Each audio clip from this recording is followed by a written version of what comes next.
Bună seara, добрый вечер, good evening. Tonight we continue with our public program hosted by the Edu-Art 2020 project. My name is Vladimir Rus. I work as coordinator and curator in Oberlicht Association, and I will be moderating this session.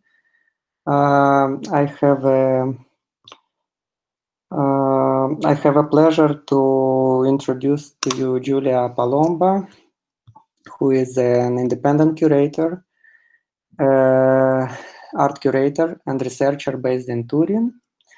Her curatorial focus involves research-based projects and relational practices.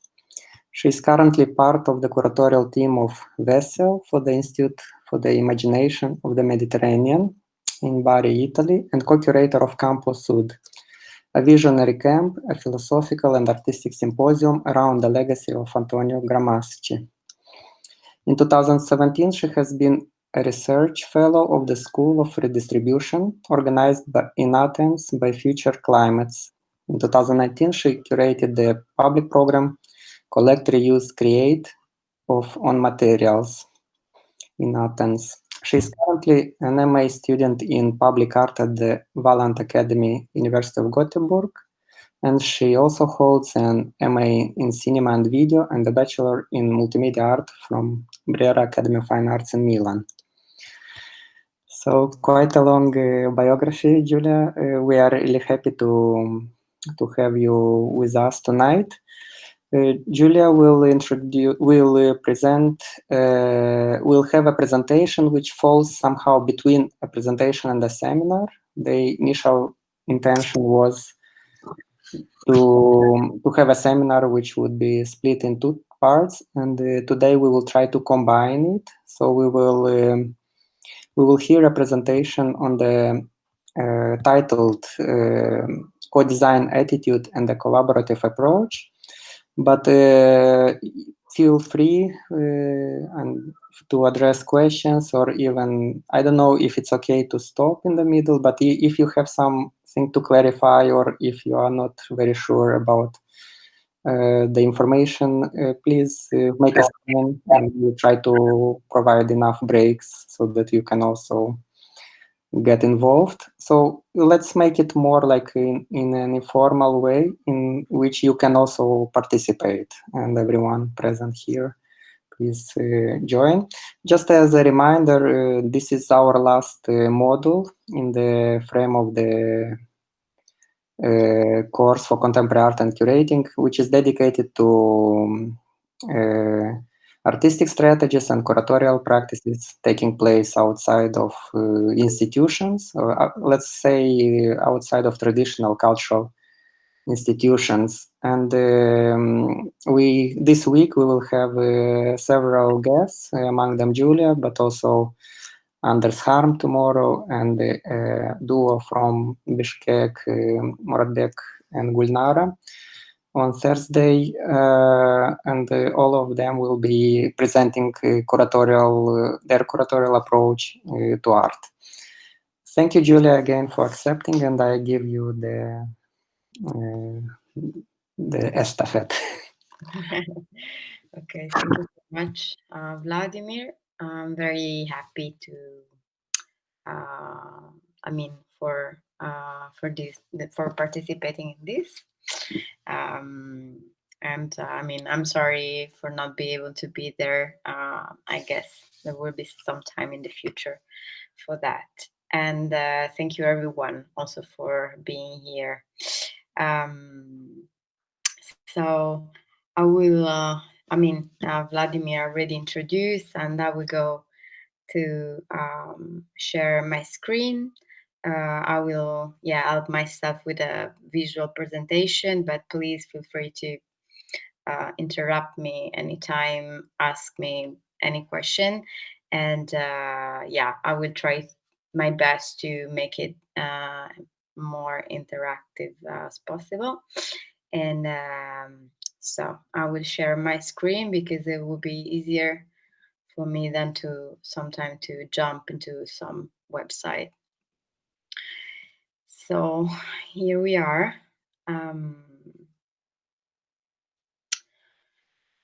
So I will start with why I do like curating, and I start with a quote from Beatrice von Bismarck that I'm actually borrowing from colleagues of my master course, which I'm attending, as Vladimir said, in Gothenburg. So the quote said, curating is a constellational activity. By combining things that haven't been connected before, artworks, artifacts, information, people, sites, context, resources, etc., it is not only aesthetically, but also socially, economically, institutionally, and discursively defined. The curatorial is a dynamic field where the constellation condition comes into being. It is constituted by the curating techniques that come together, as well as by the participants, the actual people involved who potentially come from different backgrounds, have different agendas, and draw on different experiences, knowledge, disciplines, and finally by the material and discursive framing. I mean, I like this quote, this abstract, because it's really, I mean, this work constellation was really functional for me to also start this discourse about the collaborative aspect of curating, which is one of the many methodologies. Is not the right one. It's just, I mean, the one I feel more comfortable with, and I like to propose another words, which is not constellation, which is orchestrality, which I find more close to myself. Um, Orchestrality to me, so like it comes from a music framework, and so it restituted to me this idea of a space, of listening, of like a collective effort to produce something, and which like where the responsibility is also shared, and the outcome is again collective. And I took these words from Gramsci, Antonio Gramsci, which is, I mean, was um, the figure that inspired us, me and my colleagues Maria Paula Zedda, for the project Campus Suda Visionary Camp, which was led in 2017, and was about the legacy of Antonio Gramsci, which I don't know if you already know, but he was a philosopher and a politician from Sardinia, actually. So where I'm born, when I was born, and he spent many years in prison during the fascism, because he was, of course, one of the, I mean, also initiator of the Communist Party here in Italy, and so through this project we try to work on his legacy, inviting artists, philosopher, thinker, researcher, activist, to actually share their practice and their way to deal with some Gramsci issue, contemporary issue, because the Gramsci thoughts is still very contemporary, due to topics such as the Southern question, or alternative pedagogies, and so on and so forth. This idea of the camp was again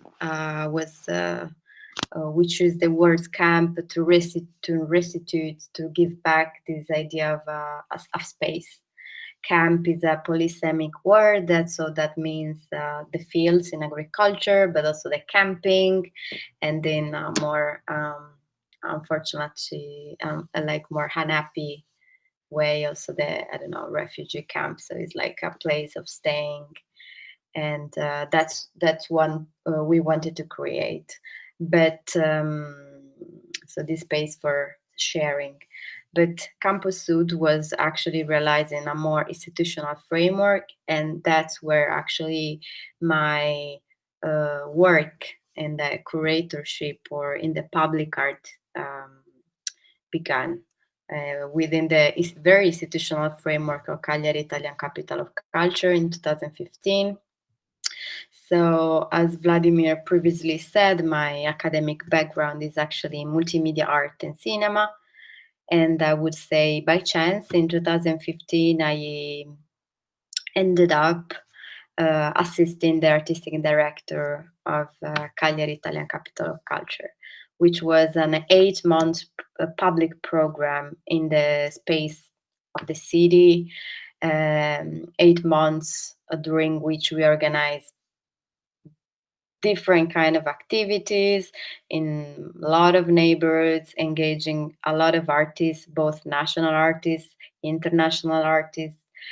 We did a parade, we realized performances in the public space, we built a public oven, we engaged like from kids to, older people and so on and so forth. And after these 8 months, I was like totally, confused. So I started really questioning myself, like, what's public art? What participatory means, what relational practice means. And I was questioning all the time myself about the contradiction of this practice and the many incoherencies that one can meet on the way. So starting from 2015, I started my personal journey in public art, trying to find many answers, which still I didn't found, but still opened it up many interesting new points to analyze the activity in the so-called public space. And now I would like, in this framework of public art, to open up to some like concern or question, like a sharing of thoughts that I don't know if any of you had, like if you got the chance to work like in this relational practice or in a project that involved communities or people and so on and so forth. So I would like you maybe to collaborate and sharing some main concern, if you had any, about your personal practice.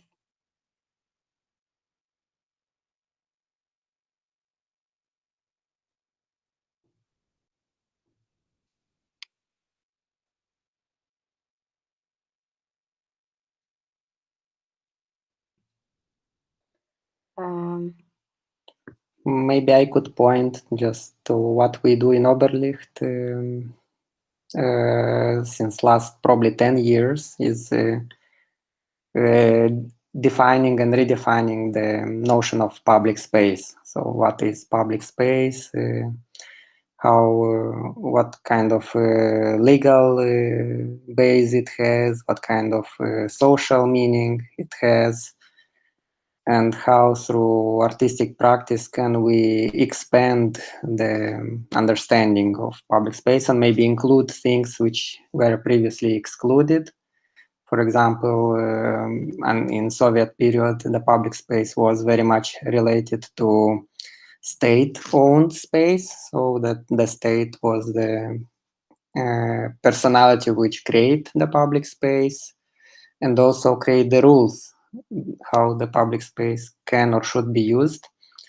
And this kind of understanding slowly changes last 30 years after the dissolution of Soviet Union, but predominantly it's still a concept which is belonging to a state, national or multinational state, but still this is sort of a state concept. And what we were doing, at least in our artistic and curatorial work, was to support artistic interventions in public space. So we were not doing public art, since I think public art is exactly an art which expresses the way a state legitimates itself and presents the national narratives using public space. So public space in this case is more like a display,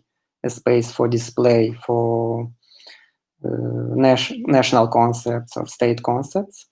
And what we do artistic interventions in public space, like we intervene into that space with art in order to question the nature of the space itself. And of course, to contextualize the art. So it's like it's working two ways. The city as providing a urban or maybe a political context, which is important for the artist, him, herself, but also how through art we question the nature of the space itself. How do we redefine it, its meaning, and the limits, even administrative, legal limits. This helps. Yeah, and totally. I also can add some example. For example, I also 10 years ago, to rethinking the modernist building, they have public space for everybody on the roof, but this roof was abandoned and nobody to use it because it was built in the Soviet period, and after their function to change this building, and it was abandoned. And so my activity was to rethinking about activity of this roof, and there I make a party to invite people who live there and also inviting other people. And it's quite very nice point to see the city, because this building was the higher of the Chisinau. So it was, if you go to the roof, it was the highest place in the Chisinau. So you, from this point, can see everything around, and it was quite beautiful. So it was my approach. Great. I think it's it's a great example, and actually, like Tatiana, is this right? Okay. You touched some interesting point that I would like also to analyze further. Which one is the question of inviting, and also the part, I mean, the playful aspect of this kind of interactivity. Yeah, interactivity and engagement. This community. Because I feel that when we ask someone to join us, even in the political protest, let's say, there must be always an emotional sides of it. And I don't remember where I was reading that this aspect, say also like important slogans and such as if I can't dance, I can be part of the revolution, or the idea of bread and roses. So all this conjugation of fights, but at the same time emotions, because it's this aspect, I think it's fundamental when we are dealing with people and asking them to join us, because actually they are bringing something with them. They are bringing a lot of value, and to the space, to the project, to us, and so yes, I think you touched a very important point. I mean, at least to me. And so yeah, we'll my actually to continue my question about where besides these words of public art and the complexity of the terminology, which we mostly analyze at the beginning of this master course in public art. My main concerns while working with within this framework was this idea of participant and the kind of exploitation somehow. So it's like, am I exploiting the people who I'm asking to join? Are they really aware of the value they're bringing to my project? And so issue connected to ownership and also to the duration. So what happened when I go, like when the project is over? And so yeah, this is a list of questions still on the table. So who are the participants? So to who am I speaking to? And for who am I speaking? Like, because then there is sometimes a problem of no, this is misspelled, representationality, and then which kind of space I'm leaving to the people that I'm calling maybe to take part in the project. And so this is actually also a power relation. And where do I position myself in this? And so by this, I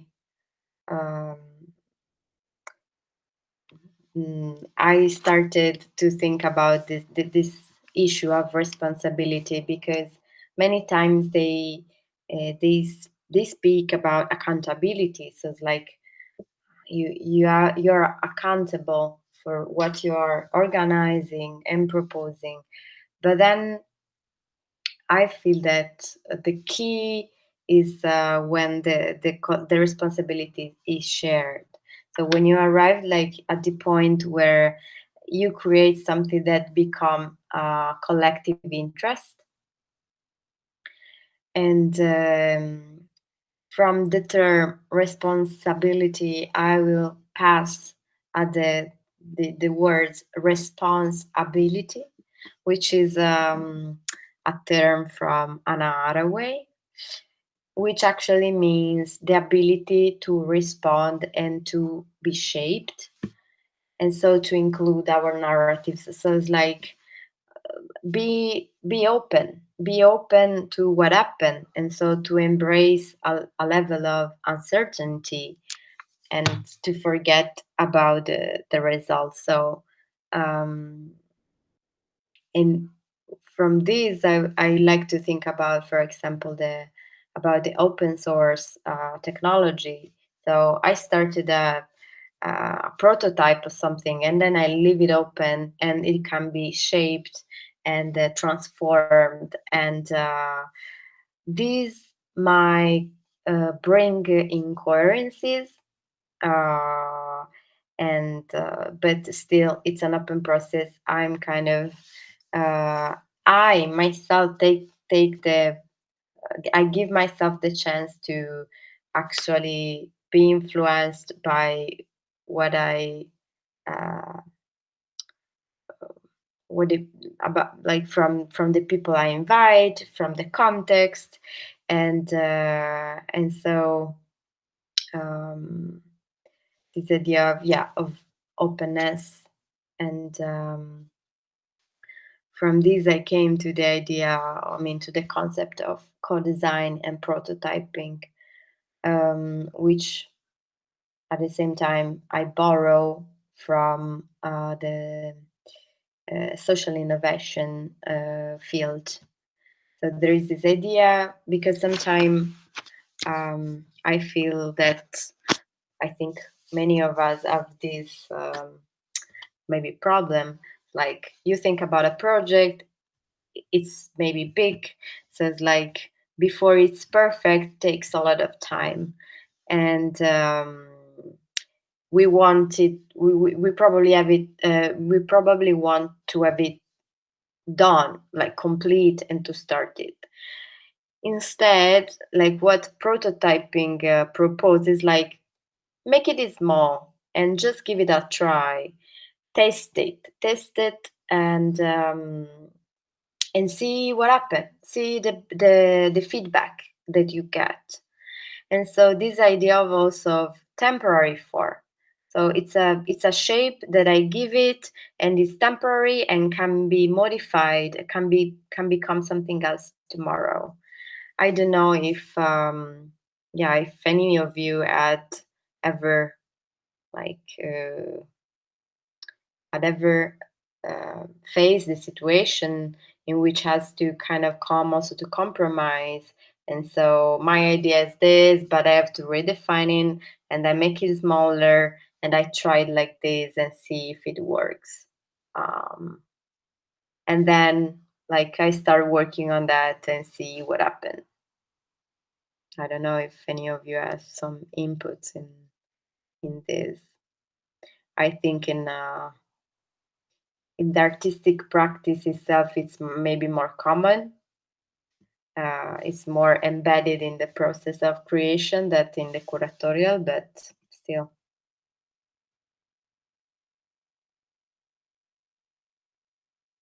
Okay, I can continue.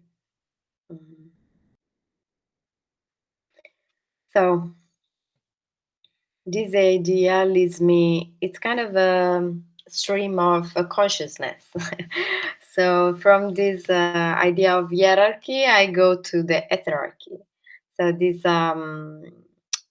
so I'm not coming here to say, okay, this is my project, this is what you have to do, and you're gonna do this, you're gonna do that, we're gonna do this. But it's more, this idea of collective responsibility, of orchestrality again. So we are part of this together. We are building something together. And I think that's especially when, like, for example, Tatiana, when you were talking about this rooftop, it's like you have to build an interest, like to not to, somehow to create the interest in the people. And because I don't know if people started using it or not, but I guess the objective, the goal was that, like, besides, like, beyond your invitation to party, etc., probably the goal was just to have people using it, both if you were there or not. And so the only way was actually, I mean, the way to do that was actually to kind of make them feeling the interest in this, or feeling like they lack it before.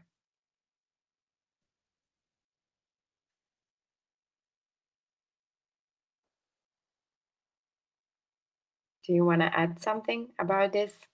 And is still are people still using this rooftop, or?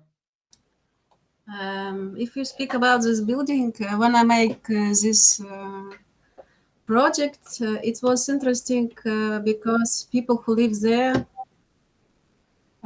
divided in two parts. Some part like this idea, and they was quite happy. And these people live the first floors, not on the roof. But another people who lived under the roof exactly, they was against.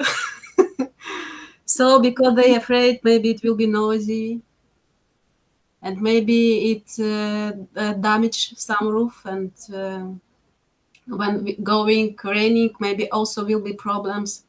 So it's quite interesting question how we can address your project and how to play with this audience. Yeah, it's sometimes it's problematic, and you must find solution how to work. And how did you, like, did you facilitate then a kind of discussion between who was pro and who was against the? It was discussion on the party when it was I made.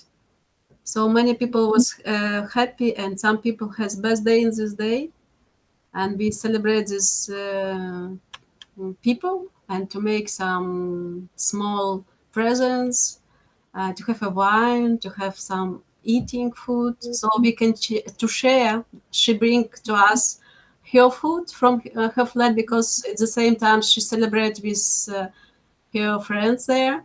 So she came with her food, and I also to provide our food, to sharing some of this food. It was quite nice. Think if we speak about this best emotion, very nice emotion. But on the other hand, people who lived under the roof, they decided to make a door, additional door, and block this roof. Oh, so like no more roof. Yes. So it's quite provocative. Yes, we come to work with both of them. Till now, I don't know if these people who lived till 15 floors, if they have access. Now access have only people who have key at the end of the roof, you know. Yeah. But that's I mean that's a very interesting situation, because I don't know, like maybe I think the access to the roof, I mean legally should be for everyone. So it's like that's a Yeah, I can go think on. this project is a long project in development, you know. I don't know how to continue. Yeah, I think it's a very, very interesting dynamic. And Yeah, Vladimir, what do you say? May I also ask a question, Tanya? Yeah. But what kind of maybe common interest do you think these two groups could have, like the ones who live on the first floor and on the last floor? What would bring them together if there is one more upper level that would maybe become a platform for dialogue? And there you could also ask about the roof. And what about the roof? Shall we open it? I don't know. I know just some neighbors who lived in the first floor. They said that these people sometimes make shashlik there, but this shashlik not for everybody. So it's for some people, quite small. So basically, we have a case when the last floor inhabitants privatized the roof for their own use. Yes, just to make door and to put key. That's it. Yeah, but this situation quite popular in Chisinau, not just about the roof, but about public space everywhere. So it's just example how everybody can to privatize without documents, without anything, just to take it and put door and knock. That's it. Because officially it's public and it's belong to Chisinau. Yeah, for people. yeah, I was analyzing a bit the same issue.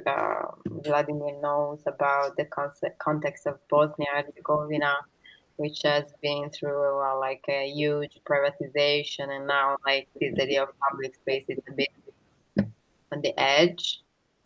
And discussing with some artists from there, they say like one of the project of this artist called Smirna Kulenovic was she invited people to sit on the grass in a park, because people didn't do, because they didn't perceive that as a place where to sit. And actually police came saying you can't sit on the grass, but you can sit on the street, like on the pavement. It's like very problematic issue, not only there, but in many other places, I guess. Yeah, but the roof project, I very like it. It sounds interesting as a case studies, and as there is a lot to a lot of potential also, I think. So these are some keywords that actually, as we said, Tatiana, already, you actually said that. So it's like the hospitality, the inviting, and also again the listening, and I introducing also the not knowing or unlearning or learning together, and the idea of overture, the authorship in this practice of co-design or collaboration. And so in these regards, I would like to introduce this project, which I collaborated at in last year in Athens, and which was, I would say, a very great experience in terms of testing these co-design attitudes or methodologies. So on material, it's a project per se developed by Maria della Conomi, who is a friend from Athens, and in the framework of this Start, Create, Cultural Change, which was a project, I think, from the Goethe Institute. It was a educational program that then gave some funds to the participant to develop their project, and specifically on materials, focus on raising sustainability awareness in the artistic production and facilitating waste prevention through material redistribution and creative use. So there are a lot of materials, so like a waste material from theater, museum, cultural spaces. What can we do with that? Like, do we all the time throw them away, or we can find a way to actually collectivize and make them circulating? So Maria developed this idea of a material, and after a few activities and workshop, like she invited me and two friends to think about how this project can be developed further. And I think like for 4 months, we started thinking and thinking and thinking, and we ended up with this idea of a public program for a week in Athens, which was during the Orthodox Easter in Greece. And the title was Collect, Reuse, Create, What Comes Tomorrow, also connected with this idea of resurrection of materials, but also Jesus Christ. So, test and prototype. So, and also, again, hospitality and para-hosting, because we didn't have a space. So there is this space in Athens called Cassandra's, which is a great space, and they mostly deal with architecture and design, but it's very open to other realities and organizations. So they often organize events in collaboration and in exchange. So we asked Cassandra to host our program, and they agree. And this, from their statement, I pinpoint some interesting words. So this is from the website, saying a laboratory of research in architectural prototyping and experimentation. So there is an evolving environment, a dialectic between different elements, collaboration, playground. And so we thought this was a perfect place So first of all, collecting ideas. So we had this idea of what own material could be, but then we said, like, we can't really think about everything. There for sure will be something that we are missing, some information, some ideas. So first of all, we launched a survey to museum, cultural spaces in the city of Athens, asking them, like, do you have waste material, or which kind of materials do you buy more often? Do you throw it away? Do you store it? Do you have a storage, etc., etc. Then we invited them to Cassandra's for 2 days to discuss. And this was, this idea of prototyping and testing. So we have this amount of idea, let's say, but let's keep it open. So what do you think you need? And that's like whose requests and whose desire are being considered, and why not to include in the process of making the project the people who could potentially benefit from it.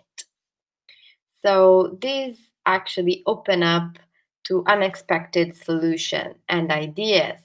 For example, someone told us, beyond the material, I bought a machinery, like a machine for printing, and I use it twice, and then like it costed a lot of money and I never use it.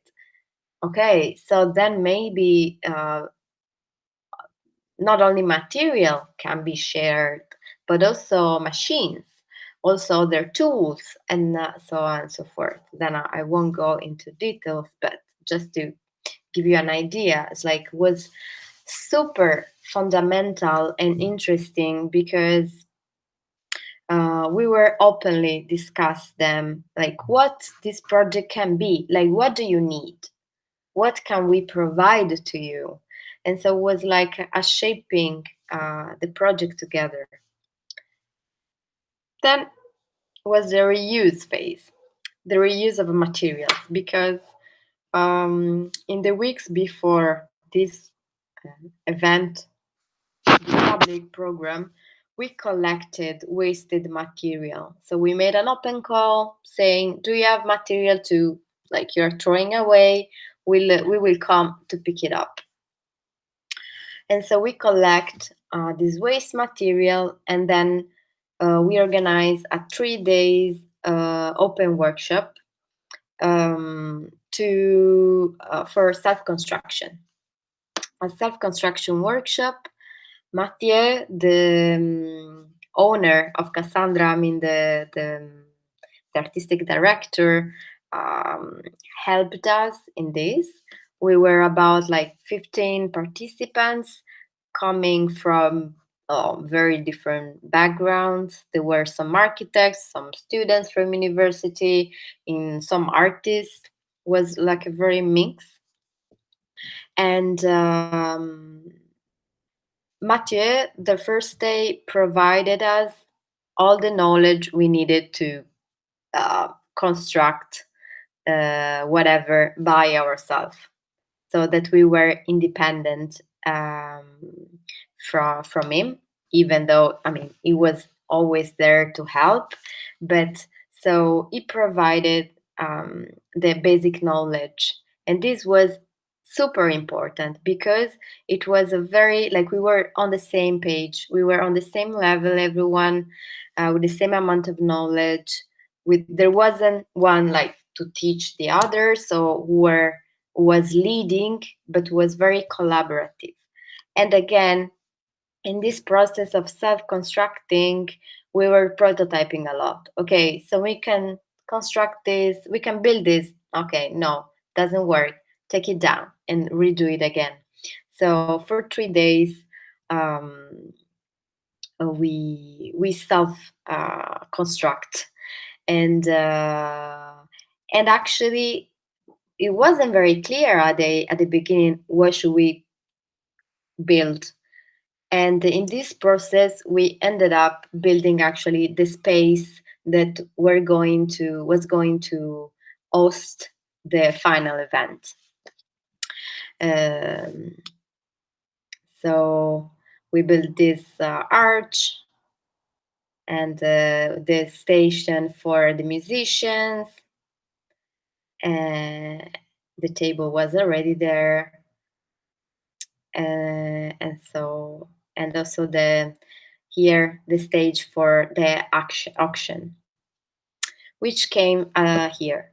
So create was the last stage, create, action, or auction, because the final day was a long day event on Sunday. And so we invited people, first of all, to participate to a Ludic auction, where during which we were selling the pieces of the structure we built, and also other wasted material that we collected in the days before. But we were asking not for money, but for anything else. And that was a very ludic moment, and a space of improvisation. We didn't have any idea about how this would go. Would people actually participate in this kind of crazy action? But it did, and was great. So people started offering Photoshoot for the next event, dinner for 30 people, boat trip for the team of all materials, or a serigraphy workshop. And so actually this auction created a follow-up also of events, and was very a great moment. And then we had performances and music until late night. And this I think was, I mean, my working experience was a great project that was really built together with other people. Is there, I don't know, any question? Or I will actually go to. You said that you provide pieces of art, extent of something from him. What kind of things they gave you? What do you mean, the pieces of art? Sorry. You make construction from different pieces, and after to give people at the opening and ask them to give something. What kind of gift you have? Oh yeah, we had a textile workshop. So we had one. This person offer. I think they took a table and they offer a textile workshop, and then another person took, I don't remember if the kind of DJ table, and she offered an article.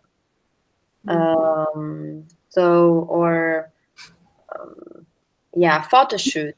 So your next event, I'm gonna take a picture. So they were offering this. They were taking pieces of the structure we built, and they were offering not money, but this kind of services or professional, some skills. Yeah, exactly. Like,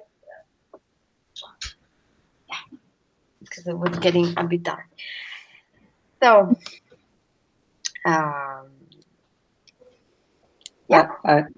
I would also like to say just as kind of coming back to my memory, we hosted one artist in residency of Romanian origin from Vienna, Ovidiu Anton, in 2015, and he did a work in he's a sculptor, I think, at the base, and he in his home environment he reuses this kind of street installation which are left on the street by construction workers who repair the streets and so on.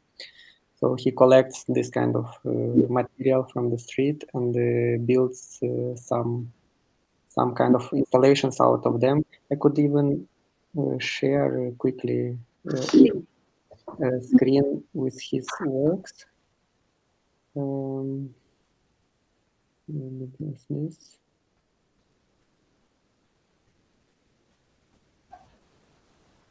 Let me see if it works.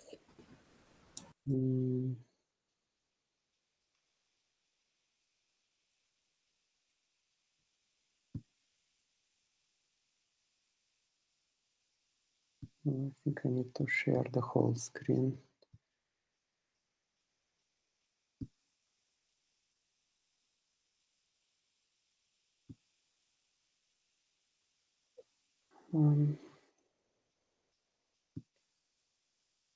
Can you see the screen? Mm-hmm. Yeah, so Wow. maybe you can see this photo from below, which shows the street with this red and white installations, and he recreates some installation in gallery space basically out of them. But in Chisinau, he did a very interesting work. Just a few more examples here of what he does. In Chisinau, he did a very interesting work in a public park. In a public park where he would ask inhabitants. It's a small park, sort of neglected park in the city center, but in a very sort of forgotten area, almost like a village, like an enclave, which remains Zaikin Park. It's called. And he collaborated with inhabitants around the park to build this sculpture. So he did he brought a sort of art piece to their place, to their habitat, in their environment. But everyone would contribute with some leftover materials they had in their courtyards. So he would collect all these basically unused or forgotten pieces of wood and so on. And he would recreate a sculpture with materials donated by the inhabitants. And also some of the inhabitants would work helping him to install this sculpture. And that kind of your example reminds me of this project which was done back in 2015. So this was just a comment. No, super. I think besides in general, I think the activity of constructing together is very engaging, and yeah, there is a plus in this Anton work you were saying, so that like people actually are donating something that then will constitute our unique piece. Even if it's waste, but still, I don't know, people can maybe see a part of them there. And especially when you work for that, when they dedicated time in building it, that's, I think it's of adding value. I mean, because they will care for that. And so yeah, it's a share thing. So now it's also my piece of art because I made it, and so actually contributed to. Actually, this is what happened. A few days later, there was a rain, I think, and he would see one of the inhabitants coming to the sculpture and covering it with some protection layer just to protect it from decay. And so it was already appropriated by the inhabitants, and it belonged to them, to the people there. Yeah, and that's the thing. Like, this idea of the sharing responsibility. I did it, so it's also my responsibility to take care of it. And this is very, yeah, it's a very good point. I will open the link to save it. Thank you, Vladimir. And yeah, On Material D per se is not an artistic project. It's a project of which engage with the artistic and scene. It's about this upcycling, but still, that was very interesting for testing this methodology. And also the event we organized was not only arts people, was actually very mixed. So was a success for me. And I start from On Material to introduce Rossana Iaris, which is a duo, and they with me and Maria curated the public program of On Materials. So they are the other two, and they are a couple of artists. Rossana is from Spain and Aris is from Greece, and I very much like their work, which I personally define as subversive, meaning that every time I talk with them, they're able to actually, I don't know, just turn my mind upside down. Every idea I had or preconception I had before is just gone. It's very playful.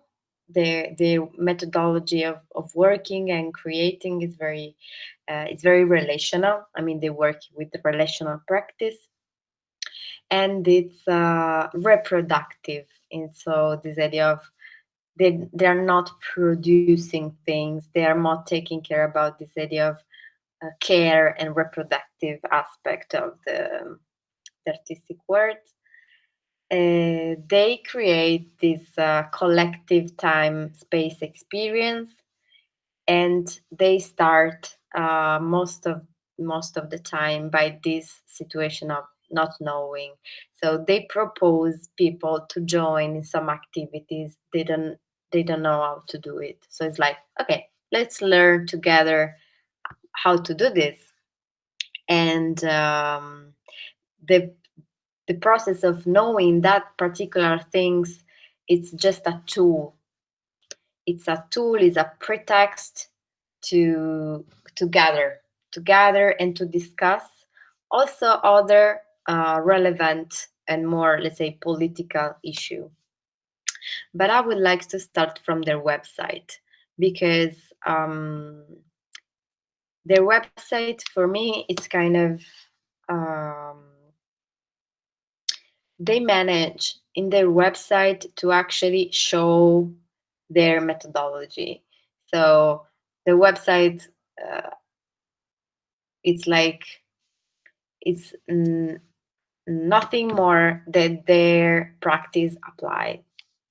So now that we wait, now that we read it together. So it said this website is designed by Rossana Iaris, and then a series of names of participants.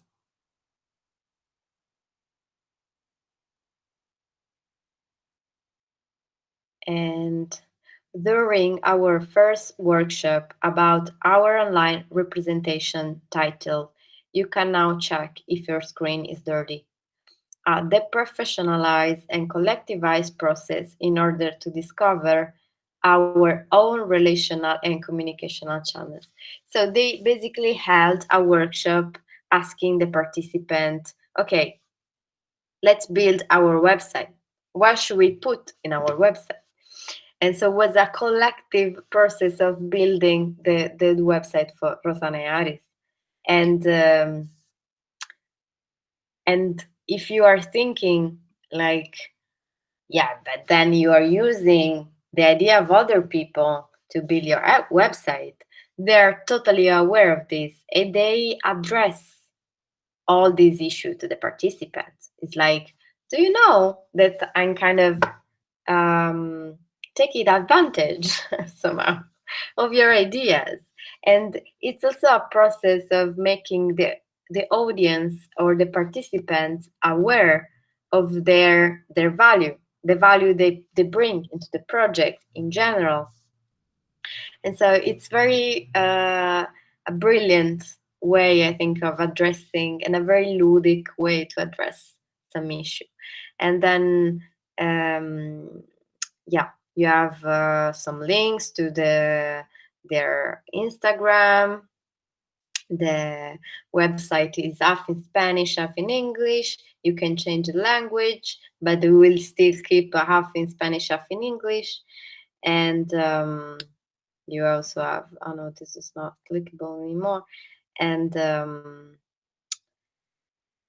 what else I wanted to share? Oh, there was another.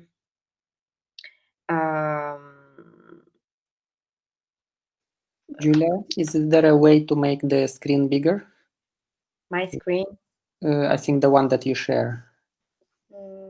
No, no more than this. Then Tatiana, you can fix it. There is like a pin, and then you can click on the pin, and it will fix the presentation on your main screen.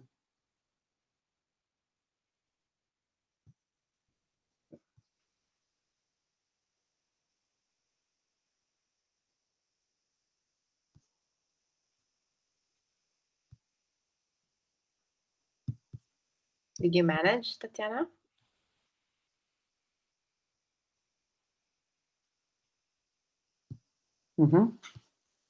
Okay, so they address some questions like, for who we are artists, and they, I don't know, they put some relevant things. And yeah, but there was another one that I wanted to show that was where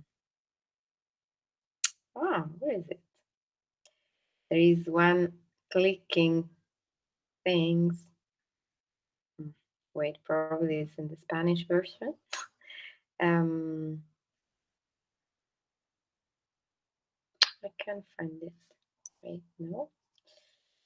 Let me. I checked it just before. No, I can't.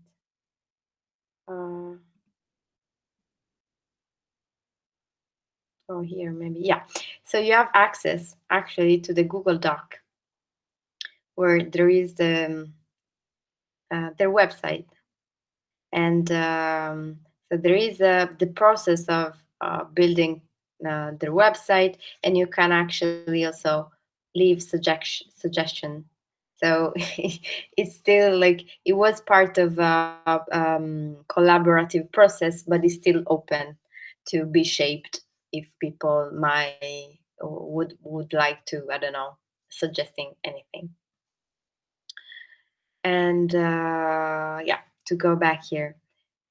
So Walk to Work is one of the most recent projects. So they basically ask people, you can register and they will walk you to work. So they will walk with you while in the morning or evening you're going to work. And this is just, yeah, again, very ludic things. And it's like they are offering you time to talk, basically. But what I wanted to share is this other project, which is called Yogurt Matters, that they wrote many years ago, but then they realized this year, the beginning of this year, January, in Capella de San Roque, close to Barcelona. And so this is from the statement, let's say. Our proposal is to shape a daily activity based on the duration and the necessary condition imposed by the process of making yogurt. This proposition neither refers to the utility or the production, nor tries to teach or learn how to make yogurt, but instead is everything else. Yogurt Matters is the real-time process of production and consumption, which can create political and affective space, impossible to describe with words. So again, they were inviting for a week people to make yogurt. and was not about the process of making yogurt per se, because they didn't know it, but was about what staying together for 1 week making yogurt could produce beyond yogurt. What kind of relation we can create, which kind of discussion, which kind of topic we can address while making yogurt. And there is also a political aspect in all of this, because they were not trying to make regular yogurt, they were trying to make Greek one, which is slightly different. And they said Greek yogurt is a protected brand and can be considered as such only if it is produced in Greek territory, basically saying Greek following specific. But normatively talking, following the law, you can call your yogurt Greek only if it's produced on a Greek land. But this tradition to make and consume yogurt, of course, extends from Balkans to Middle East. What does it mean for people from different ethnic backgrounds to be invited to make Greek yogurt? What is the importance of that activity in the micro politic? And finally, can the Greek yogurt we produce be named Greek? And this it's about the law, so it's a protected brand, and there is also a reference to the protest that take place in the 60s called Yaurtoma, where the protester, this grassroots political protester, used to throw the yogurt, which was actually also a practice that was more recently used. So there is also this kind of a political implication within the concept of yogurt. But nevertheless, in the space, which is actually a chapel, they didn't talk about anything of this. They get in touch with the local milk producer, because this idea of also of collaboration means that we should also like include in our narratives many different perspectives, not only from maybe artistic artwork or artworks, but also, who knows, from anthropologists to sociology to farmer to so they of course engage with local producers, and they actually installed a Greek yogurt factory, and there were time frame, so people from this village could join every day in specific time to make the yogurt together and actually try to make it, because Rosanearis didn't know how to. And this is again a process that doesn't create any hierarchy. Like, I'm not here to teach you how to do things. We are here to learn together. And this actually creates a totally different stage. And then they also recreate some Greece in the space with this idea of, okay, we are creating Greek yogurt, so we need to make the space Greek.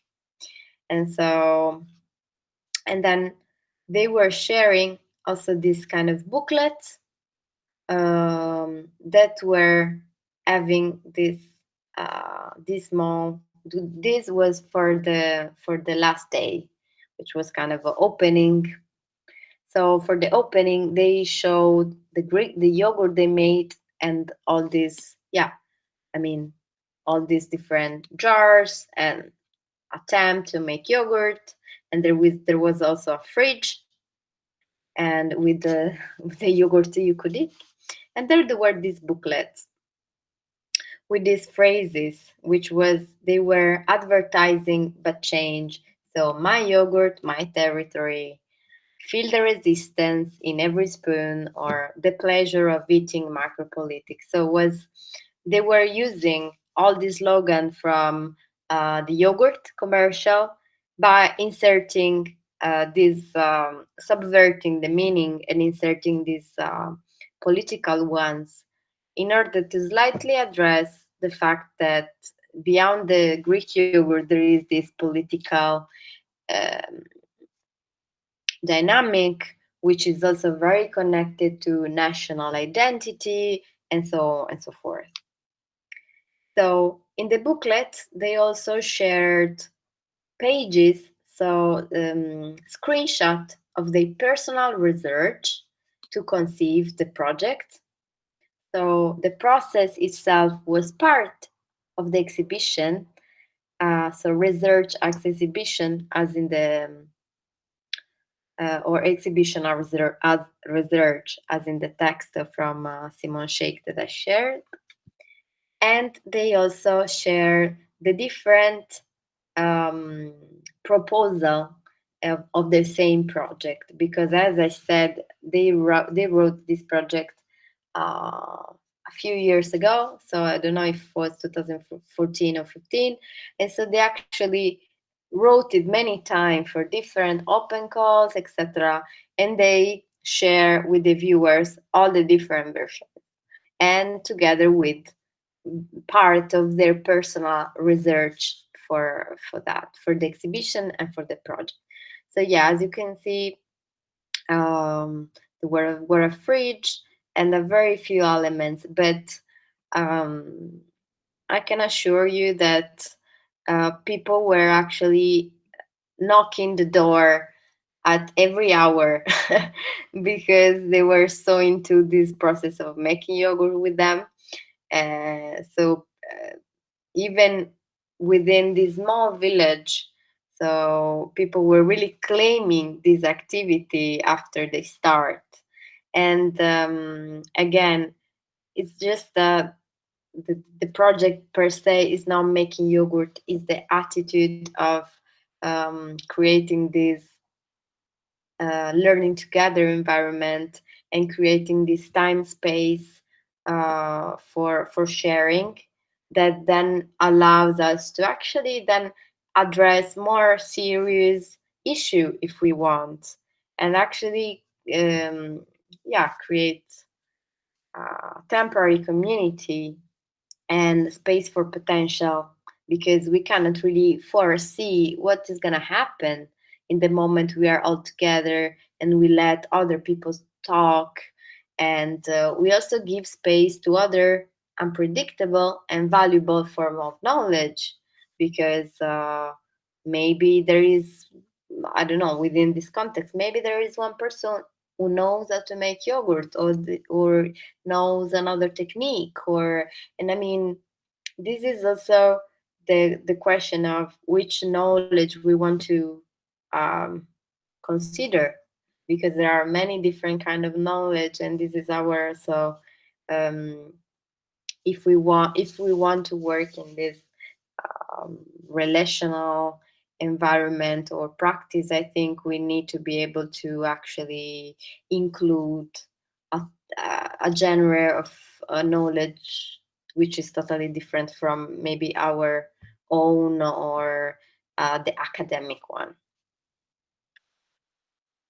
So to make it very very short, yeah, this is the issue I addressed with the text that I shared about the difference of civic space.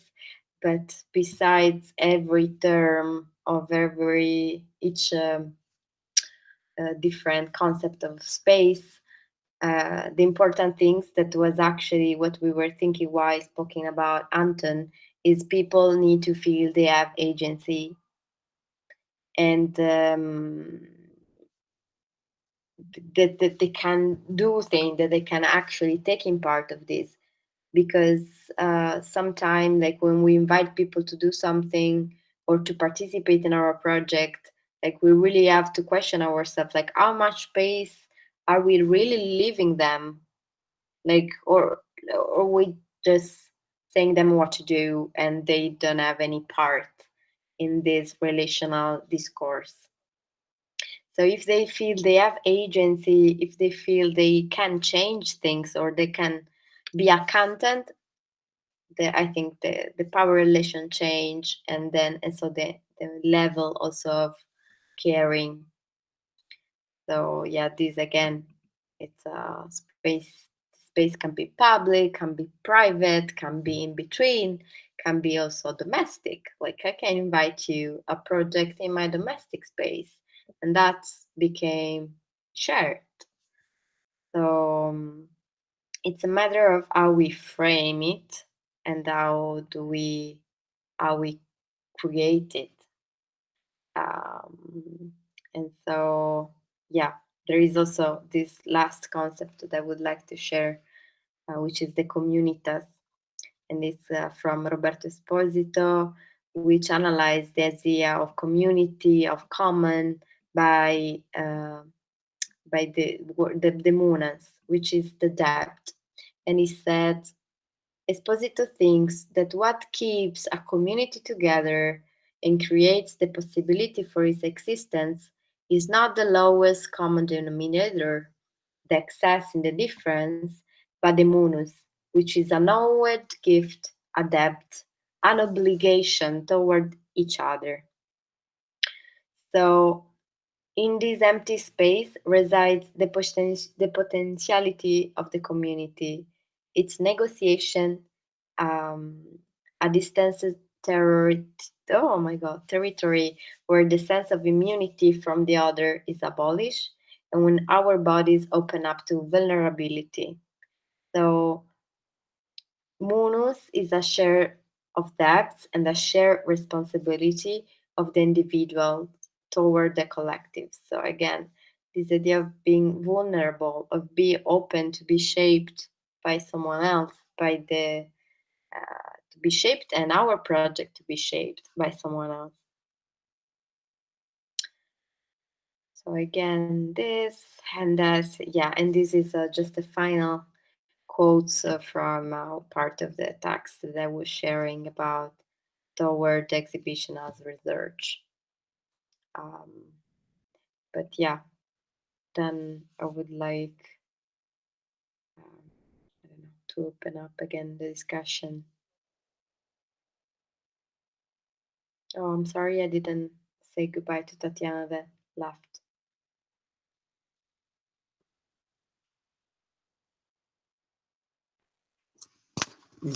This practice of throwing yogurt on political opponents or on I just remember that we had a case with a local activist pouring milk over one minister on the street, financial minister, I think, Minister of Finance is here. And I couldn't relate to this kind of gesture. Like, why would you throw milk at a person? But now I see sort of source of inspiration, I believe, where it comes from. It's probably from the yogurt. Well, it can be. Maybe there is some relation.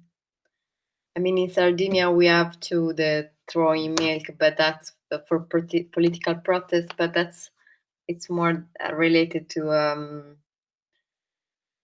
they throw it away. It's more related to the shepherds and the cost of milk, which is not sustainable. It's too low, so in sign of protest, the shepherd just throw the milk away in the street. But I wonder if, Maxime, you would like to share your experience with the Massa di Cultura, with coffee table that you started in the beginning of this year. I think it's very much related to what Giulia was presenting today. You would like to add something or maybe your own feeling, express how it works for you, this kind of connecting, creating a shared space or building a temporary community. Yeah. For beginning, hello for everyone. Yeah, I think I will speak from our collective, this collective called Kolkhoz. And we work in public space, but I don't like this term like intervention. And for me, interesting not manifestate in public space, but more learn from public space and from people who somehow use, for me, interesting functionality and capacity of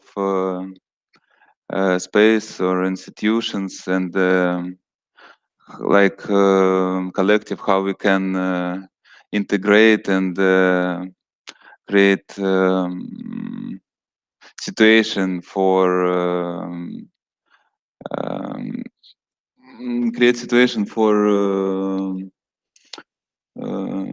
social situation for example, you mean for addressing like social rights, or not so, it's more just enthusiasm and some interest to people, and what people doing in this place, how they use this place, and how we can use this practice, for example. So we usually don't come with our imagination and our practice, but more interested about practice that we find in this place, and how we can also learn something from this practice. I can make share screen something так. 1 second. Share. Now you see that?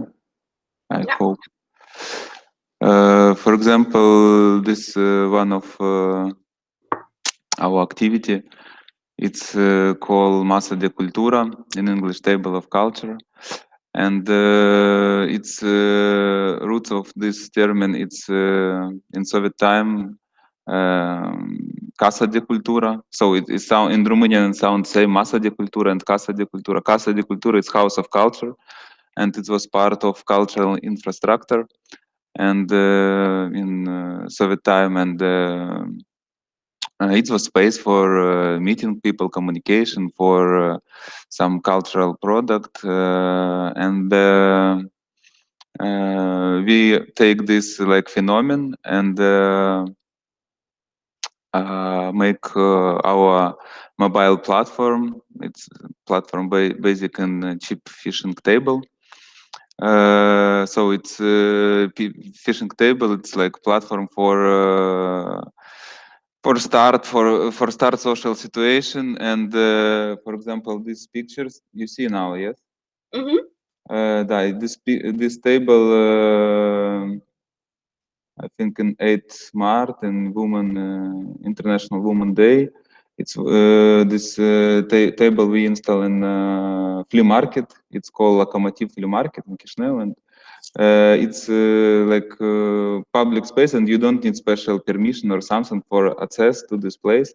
You can just, like all people who sell something here, pay 5 lei, 25 euro cents, and you have rights for sale something, or in this in some free space that you find in this.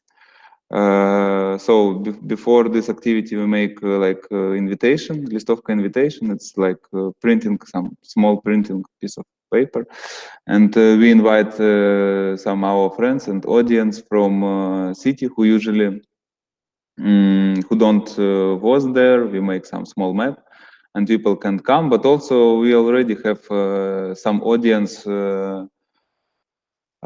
Some audience who usually visitors of this flea market. So this photo show where they can find us, people who come from outside. And in this table, we install our print production, our postcards that we make. And also we have hot coffee, and I think maybe it was good platform for communicate with people, because in this corner of this flea market don't exist this service, and people really want to drink hot coffee in cold morning. And it somehow makes situation that one coffee, we can't officially sell coffee because it's like product, and we should make permission, but we sell postcards. It's you buy one postcards for 5 lei, 25 this euro cents, and like presents you have coffee. So, but usually coffee cost 20 lei, and here was for people opportunity to buy coffee for 5 lei and have postcards from us. And it's if true also usually we come to place without some big planning what what happens with us, and we just start the situation, and after see, and it's this place start to be like some improvised coffee place where people can talk with each other. We call this "поговорить", this activity. And because usually people in this market, they just go and see some stuff that they want to buy, but they don't have place that they can stop and speak, maybe drink this coffee. So it was very organic somehow. And yeah, and during this process of coffee drinking, we speak about what we do, about our print publications, about our postcards, and we have some music from Kolonka. Yeah, and somehow here meet people who usually don't meet with each other, so it's some maybe hipsters or some people from city who want see to our production, and also these people who need coffee. Yeah, and also it's for us can be material for next publications. So what we observe there, what we see, feel, some story from people that come. It's it start be some contact for next some is that these newspapers. All what we do. Yeah, and for this, why it's interesting for us, because you kind of autonomic, and you don't need big money, some big resources, and usually what people donate during this or donate during this action, they buy coffee or just donate money. We can spend for next activity. Some print new production or buy coffee, and for this we don't need gallery or some another institutions. It's like all what we need we have, and one of our topic it's potential of limits, and through such activity we explore how we can work, not criticize or not fight with limits, but explore their potential. So yes, and also we have other methods how we work in public spaces. It can be post offices, it can be some terrace there people usually drink coffee or beer, and we try don't change functions of place, but how I say in beginning, explore potential of functions. Potential function. How do random people in the market react to what you're doing? Like, are they curious, or do they make question, or like, do they start to come every time you're there? They react like colleague, I think, because we kind of not viewers and not make some strange, provocative. We make totally same what they make, and they give some совет, like recommend something, how better sail, where better stay, some survival, how survive in this place. And we usually ask these people, can we do this, can we do this? Because we first time here and we don't want come and start immediately put our imagination or something. We just ask, let's please, I don't know, teach us, and I think they feel it, and sometimes they first our clients who first buy something because it's like tradition. They see that nobody buy coffee, and some, for example, some neighbor, some man have also first 5 lei, and he come to us and, oh guys, can I buy coffee? And they need it true. They don't need this like free. They won't buy because it's like give to you some, I don't know, respect, self-respect, that you also can take coffee, like hipsters in center. You here can take coffee and stay with this hot coffee and speak and smoke together. And yeah, also sometimes we in last our event we invite some our friends artists who won't come and work like in studio. There is, because it was nice weather, and some artists can come and just drawing or I don't know, shooting photo or doing what usually they do. Don't change their role. And in Moldova exists a union of artists. It's like official institution who give to you like official permission that you artist. I don't know, something like this. But we have some funny naming, like Lokomotiva Union of Artists. So it's mean you can come, you can work there. You can also install your work around our table. Yeah, and also I think about people who just ordinary visitors. Some people don't react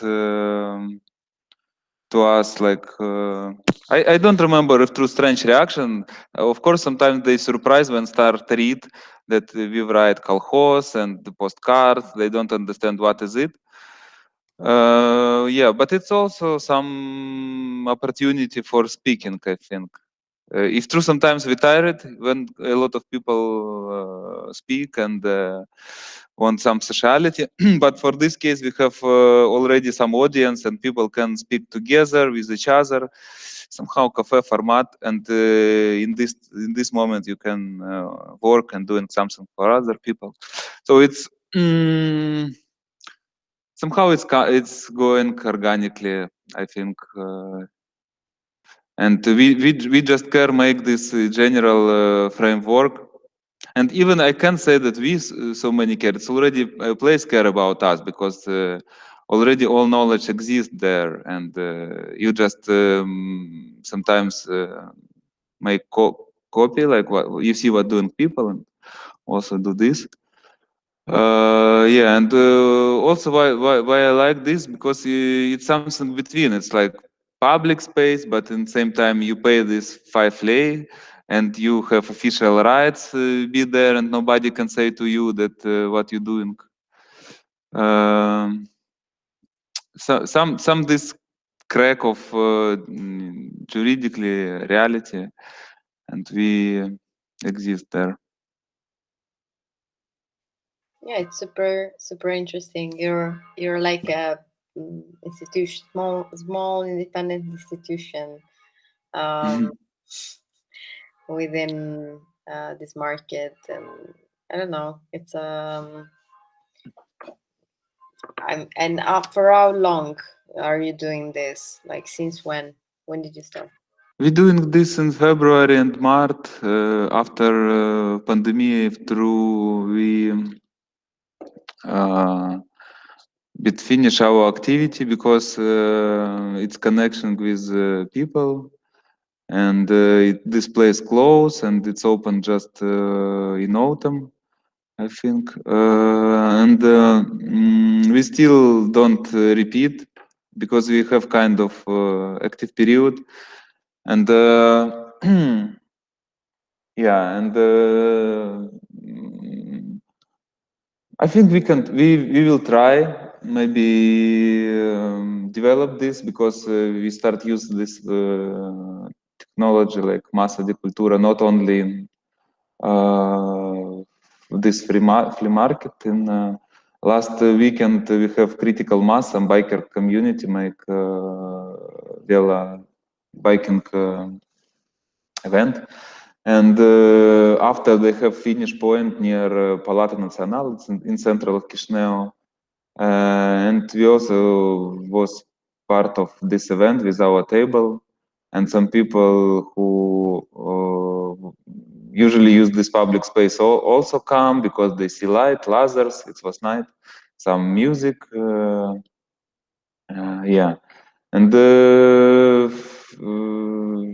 I think now it's also some good tool during this pandemic how you can make events not in inside buildings but in free space. There people can keep distance and be together, but at the same time not be so close. So last time was in last Friday, and our publications and all what we produce, it's also start be good point, because if people don't know each other or don't know what doing, they all time can see what you're doing, ask.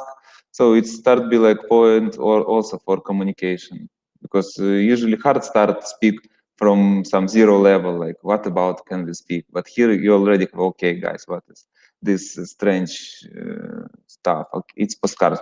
Postcards. Why are you doing postcards? And we start speak. Yeah. Do you mind sharing the link of the website? I can share a link of this article about that I talk. Now I send. Yeah. And in general, if we speak about public space,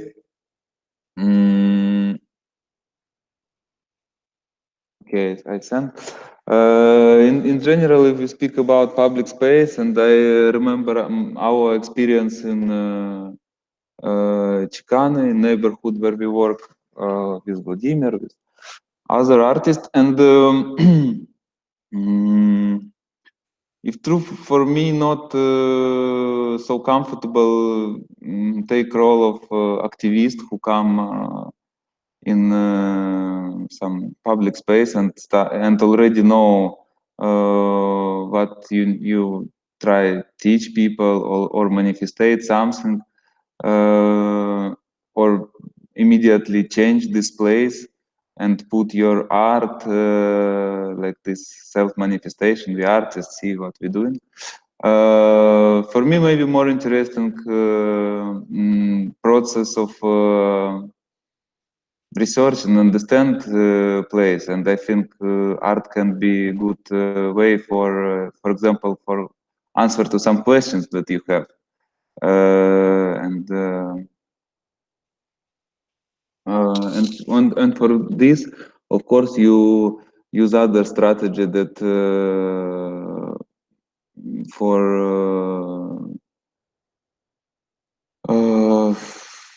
for some social changing. I don't know. If true, not sure what should we change, but I know that we not many know about each other sometimes, even if we live in one society. Yeah, and all what I can, it's somehow make situation when I can be can say true who I am and why I here, without pretend that I know what is good, what is bad for you and for this place. Yeah, and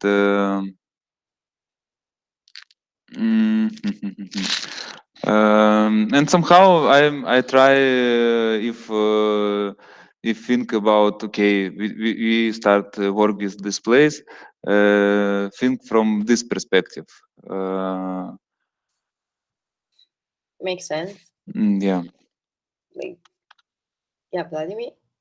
I would like to use this opportunity because we have about 10 minutes left, just to invite maybe Anna, Tatiana, or Anna again to join the discussion if you have questions maybe, or if you would like to share your experiences in relation to the topic.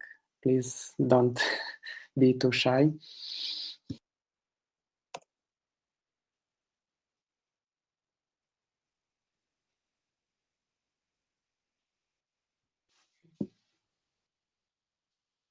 Sorry, I didn't mean to interrupt, just to encourage.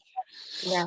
I mean, I totally agree from about what you said, and so to me, this idea of listening, it really related to this, like listening to the place you are, meaning that like, yeah, for who I'm speaking to, like if for who I'm speaking, I'm not living there. I don't know what are the conditions, and probably there is nothing actually that I can do to change the things. So what can I do concretely? And so be honest first with myself and also with other people. And yeah, I mean, acting concretely from what I have, what can I do, and don't pretend to talk for others, but instead of that, maybe, yeah, creating some space for them to talk or to address any issues. And I think usually artists use very artificial language. I mean, if you speak with people, I mean, not only by words, but by what you're doing, it's not so understandable. I also feel this gap when you speak in language of concepts, of some philosophic or so.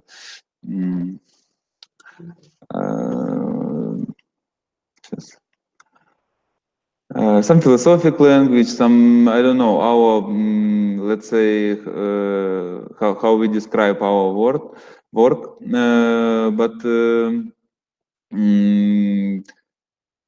it's totally not understandable for people who don't not inside our bubble.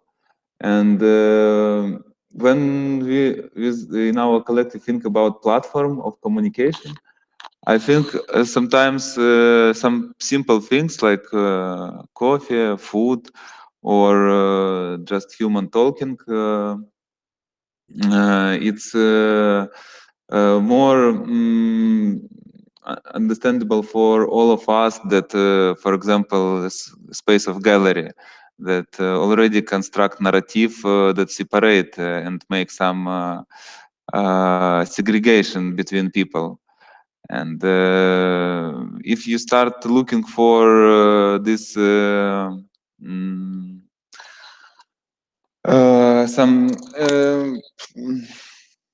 common language, common platform, you go to this level of basic needs, what we all need, and I mean, I guess it's different needs of artists of positioning itself. Like one thing, like even though I'm not a big fan of the art market, of course, and of all of that dynamic, I always recognize that there are many different type of art and art system. So there is the art market system, there is the more independent one, and within this differentiation, there are like that's why I don't want to sound ethical, but it's like the coherence. So and the honesty with itself, like because if one artist is interested in the art market and the system of gallery, then okay, like I probably don't need you to care about engage with other languages or a common languages to talk with other people.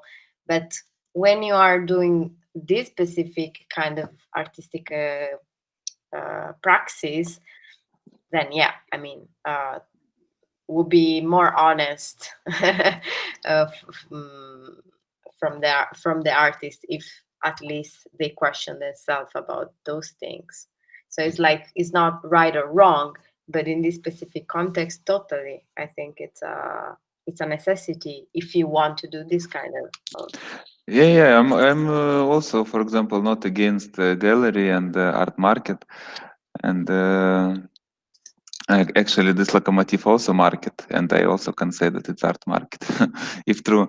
And yeah, it's just about sensitivity for context, and if artists start to take some practice and use this in places that it's not organically, I have some dissonance, because I understand that context of place it's not art gallery. And for example, here people live or here people spend all life, but you imagine this like gallery place where you can do whatever you want. And it's my critic for many artists who come to public space with all this narcissistic, egoistic point of view that now I should something change, manifestate, painting, or say to these people like Messiah or God, I don't know, this position that you already know, and now I come to say to you. Yeah, of course, it's more about this aesthetic of relationship, how you relate with place, with people, and not only aesthetic, maybe in beginning ethic also, because aesthetic it's some second level, and I think in such place ethic more important than aesthetic, and of course, and also it's work in both sides. And if you take something from this, for example, micro districts or this market and bring to gallery, you should think about context, because, for example, in this place it's work like functia, and I don't like, for example, dysfunctional art. Because now so many dysfunctional things in our world, I think so many content and many things that you can't use, and all these abstract things, and I feel somehow that maybe we need more pragmatical things, somehow connection with art, not only in sphere of ideas and concept, but also feel it's like experience, like personal experience, but not only some intellectual sorry for word masturbation. And yeah, and many things, they work just only inside context, and you can see how work this inside context. And if for example, Duchamp in beginning on 20th century play with this functionality, like he take this Fontaine and start to make object of art. I think maybe now time back to art functionality, and it's give to people another type of experience, maybe not only intellectual, but some human soul or something that can be platform for connection, communication, but not border line that separate us inside society. Something like this. I don't know, stream of mind, but maybe you understand something from my speech. No, agree, and yeah. Then what functionality can be is a very like a lot of shades, of course, like from constructivism for to yeah, I don't know, very I don't know, social design, something like that, to I don't know, also be able to open up new, I don't know, new perspective in people. Also, I think that's what I mean, not in a masturbating way, but I don't know, to to lead in some new direction, to I don't know, so imagine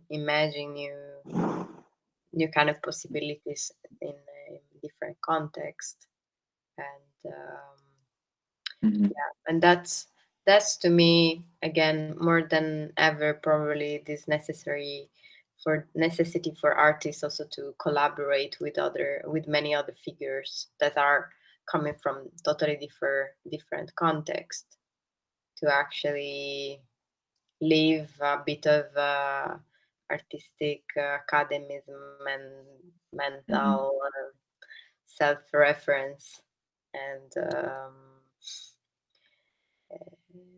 engage with Yeah. that And are it's also about this role of artist that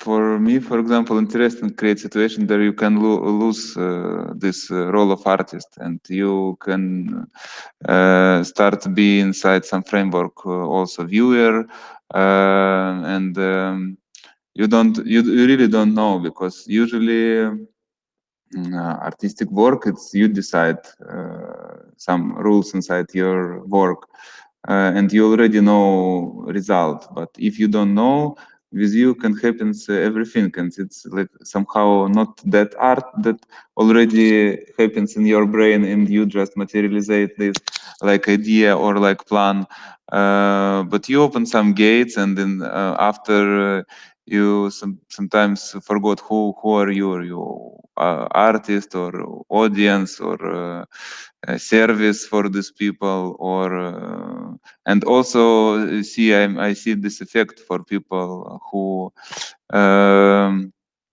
entrance to this communication place, where some elements and phenomena and people can meet, and maybe without this situation they never meet, and you somehow find yourself like one of element of this situation, and for you every step it's some new exploration and experience, because you really don't know what happens with you in this place, what come to you, it will be danger or funny, or what should you answer to some questions, and for me it's you start activate your intuition, and some many things that don't work for me in gallery, for example, because it's a bit another, and I say I think with gallery we work with another way, and maybe for me more comfortable provocative way in gallery, because it's a place there I feel this rights make provocation, because it's this somehow rules of this place that art is provocation. But for example in public space there it's not this not like rules between people, and so it's also about some social intuition. You feel where it's work, where it's not work, and it's don't exist some instruction. It's more some rules that exist inside you or your collective, and you explore this, and this some process of exploration for me main let's say like my interest in all this. Because it's show for me something also about society. It's not only about art or not art or activist. It's about some rules that exist inside society, and sometimes it's not rules that write in paper or in law. It's rules that exist between people, and you can understand just when you inside such situations. And da, Vladimir. I was thinking, because this is also something I usually pointing to when we speak of art in public space, but not of public art again, rather art in public space, is that actually we experience a sort of it's probably one of the most horizontal platforms, the public space, because it equals a passerby with an artist who expresses himself with artistic means.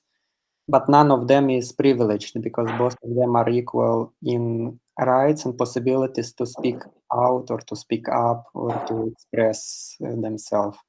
So this is like creating a completely different dialogue situation between artist and audience. If we compare to some sort of institutional frame where artists are exhibiting again in gallery, in museum, and in many other places, which are already like dictating they are places of power. Yeah. So when we choose to speak in a gallery, we already speak from a higher position.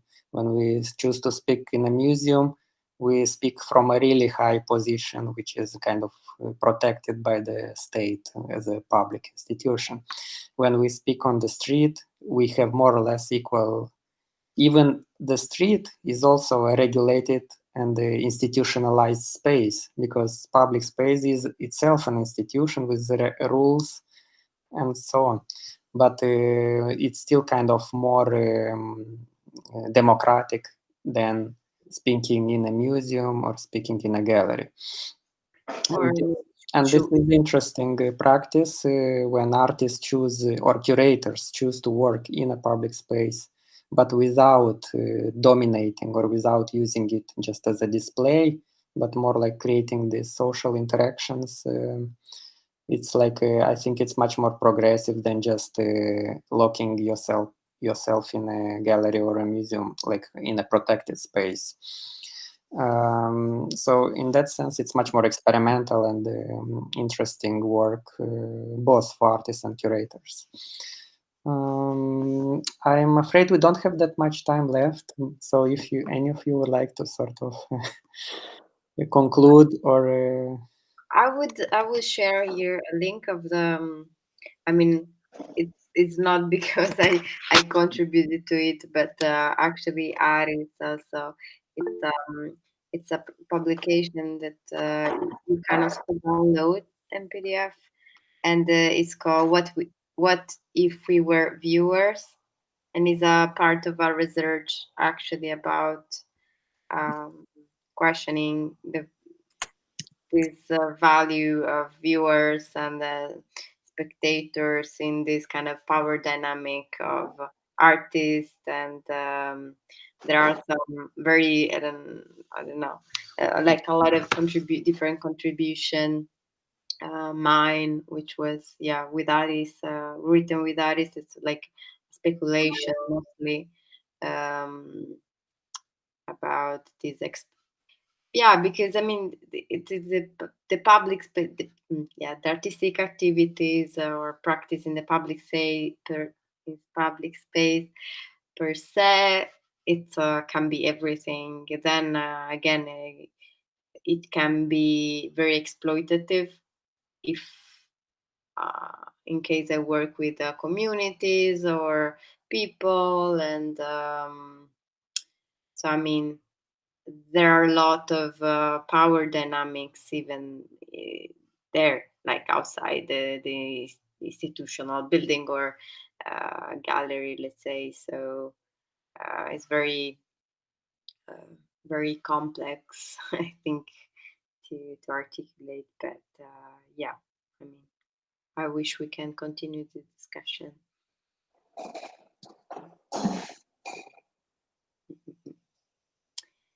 And yeah, thank you, Maxim.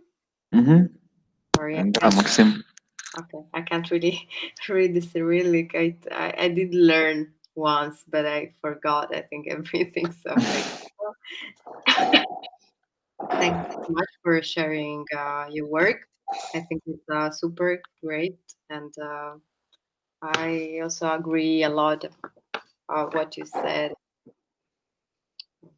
Yeah, thank you, Julia. I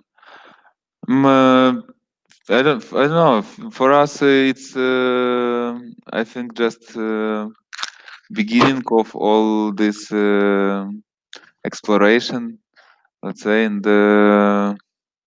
maybe in future we can somehow maybe meet somewhere, collaborate, continue our discussions. Yeah, and also now all so fast transform with all this pandemic and lockdowns, and it's also, I think, some challenge for artists how not just totally live in a virtual space, but also I believe it good maybe also artistic task what can we do in and how we can keep this sociality in this time, and maybe it's not only technical but how is it some artistic task, and it's maybe stimulate some appearing new type of relationship and meetings between all of us. We can call this art or just human meetings, I don't know, whatever.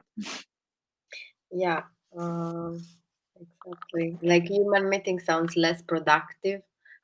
During the pandemic was also a problem, like for me, this overwhelming of I don't know, conferences, the things that you have to attend, and that you were like an overproduction of content. So sometimes was just better to, I don't know, call a friend and drink a beer on this like this. Yeah. Yeah, if true, we people need each other like physically also. So, done. Yeah, I think we will close down here. But thank you very much, Giulia, for all your time and the wish to share with us your practice and your experiences. And I really hope maybe next year we find a better opportunity to invite you to Chisinau so that we meet in real space.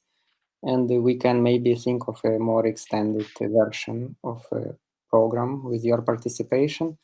We will let participants know if they would like to meet you individually. We will encourage them to write you, and eventually someone maybe would like to talk with you more or discuss some of these ideas more in depth. Also, Maxim, if you would like at some point go back to this discussion with Giulia, just feel free. And I would use this opportunity also to invite you tomorrow to Anders Harm presentation starting with 6 o'clock. It will be also in a seminar format, so we will have a presentation followed by discussion starting with 6 o'clock Chisinau time with the title What to Do with the Master's House. So thank you all, and have a nice evening, or have nice productive activities for those who still have to do other things. And see you tomorrow. Thank you so much, Vladimir, and everyone. Bye-bye. And let's keep in touch. Ciao. Yeah, sure. Ciao.